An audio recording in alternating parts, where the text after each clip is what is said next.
think it's possible to control someone's attention? Even more than that, what about predicting human behavior? I think those are interesting ideas if you could. I mean, for me, that'd be the perfect superpower. Actually, kind of an evil way of approaching it. But for myself, in the past, I've spent the last 20 years studying human behavior from a rather unorthodox way, picking pockets. When we think of misdirection, we think of something as looking off to the side when actually it's often the things that are right in front of us that are the hardest things to see, the things that you look at every day that you're blinded to. For example, how many of you still have your cell phones on you right now? Great. Double check, make sure you still have them on you. I was doing some shopping beforehand. Now, you've looked at them probably a few times today, but I'm going to ask you a question about them. Without looking at your cell phone directly yet, can you remember the icon in the bottom right corner? Bring them out, check, and see how accurate you were. How'd you do? Show of hands, did we get it? Now that you're done looking at those, close them down, because every phone has something in common. No matter how you organize the icons, you still have a clock on the front. So without looking at your phone, what time was it? You just looked at your clock, right? It's an interesting idea. Now I'll ask you to take that a step further with a game of trust. Close your eyes. I realize I'm asking you to do that while you just heard there's a pickpocket in the room, but close your eyes. Now, you've been watching me for about 30 seconds. With your eyes closed, what am I wearing? Make your best guess. What color is my shirt? What color is my tie? Now open your eyes. By show of hands, were you right? It's interesting, isn't it? Some of us are a little bit more perceptive than others. It seems that way. But I have a different theory about that model of attention. They have fancy models of attention, Posner's trendy model of attention. For me, I like to think of it very simple, like a surveillance system. It's kind of like you have all these fancy sensories, and inside your brain is a little security guard. For me, I like to call him Frank. So Frank is sitting at a desk. He's got all sorts of cool information in front of him, high-tech equipment. He's got cameras. He's got a little phone that he can pick up, listen to the ears, all these senses, all these perceptions.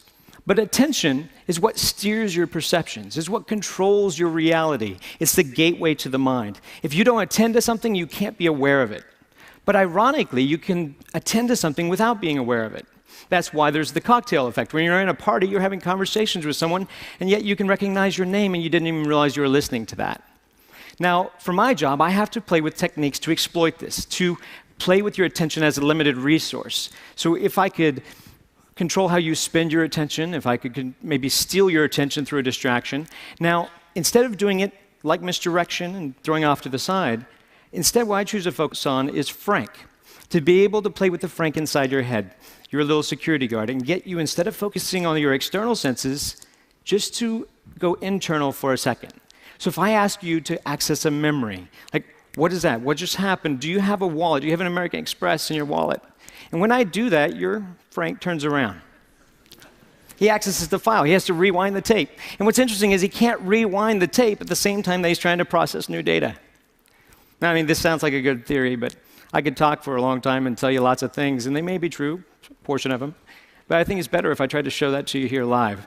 So, if I come down, I'm going to do a little bit of shopping. Just hold still where you are.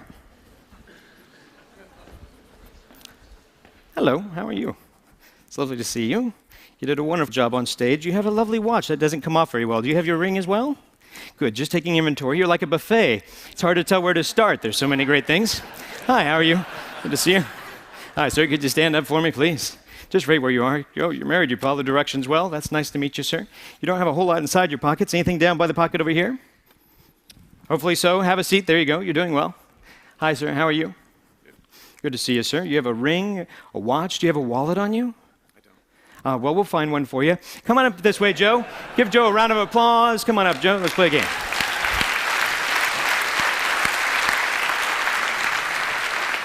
Pardon me. Don't think that I need this clicker anymore. You can have that. Thank you very much. Appreciate that. Come on up to the stage, Joe. Let's play a little game. Now, do you have anything in your front pockets? Money. All right, let's try that. Can you stand right over this way for me? Turn around and let's see. If I give you something that belongs to me, this is just something, a half poker chip. Hold out your hand for me. Watch it kind of close. Now, this is a task for you to focus on. Now, you have your money in your front pocket here? Yep. Good. I'm not going to actually put my hand in your pocket. I'm not ready for that kind of commitment. One time a guy had a hole in his pocket, and that was rather traumatizing. I was looking for his wallet, and he gave me his phone number. It was a big miscommunication. So let's do this simply. Squeeze your hand. Squeeze it tight. Do you feel the poker chip in your hand? I do. Would you be surprised if I could take it out of your hand? Say yes? Very. Good. Open your hand. Thank you very much. I'll cheat if you give me a chance. Make it harder for me. Just use your hand. Grab my wrist, but squeeze. Squeeze firm. Did you see it go?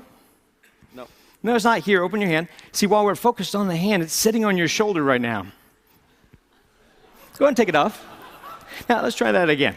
Hold your hand out flat. Open it up all the way. Put your hand up a little bit higher, but watch it close there, Joe. See, if I did it slowly, it'd be back on your shoulder.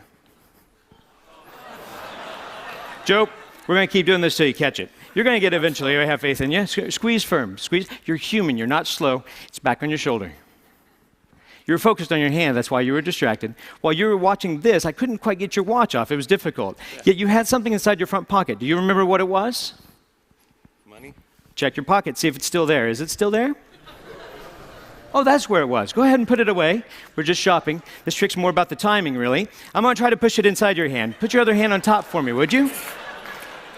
It's amazingly obvious now, isn't it? It looks a lot like the watch I was wearing, doesn't it? That's pretty good. That's pretty good. Oh, thanks. But it's only a start. Let's try it again a little bit differently. Hold your hands together. Put your other hand on top. Now, if you're watching this little token, this obviously has become a little target. It's like a red herring. If we watch this kind of close, it looks like it goes away. It's not back on your shoulder. It falls out of the air, lands right back in the hand. Did you see it go? It's funny. Got a little guy, he's union. He works up there all day. If I did it slowly, if it goes straight away, it lands down by your pocket. I believe, is it in this pocket, sir? No, don't reach in your pocket. That's a different show. Sorry, that's rather strange. They have shots for that. Can I show them what that is? That's rather bizarre. Is this yours, sir? I have no idea how that works. We'll just send that over there. That's great. I need help with this one. Step over this way for me. Now, don't run away. You had something down by your pants pocket. I was checking mine. I couldn't find everything. But I noticed you had something here. Feel the outside of your pocket for a moment. Down here, I noticed this. Is this something of yours, sir? Is this? I had no idea. That's a shrimp. Yeah, saving it for later.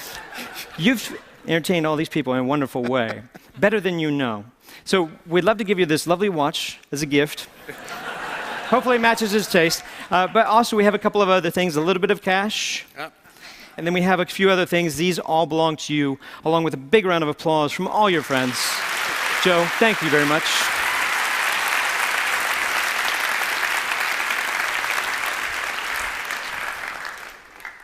So, same question I asked you before, but this time you don't have to close your eyes. What am I wearing?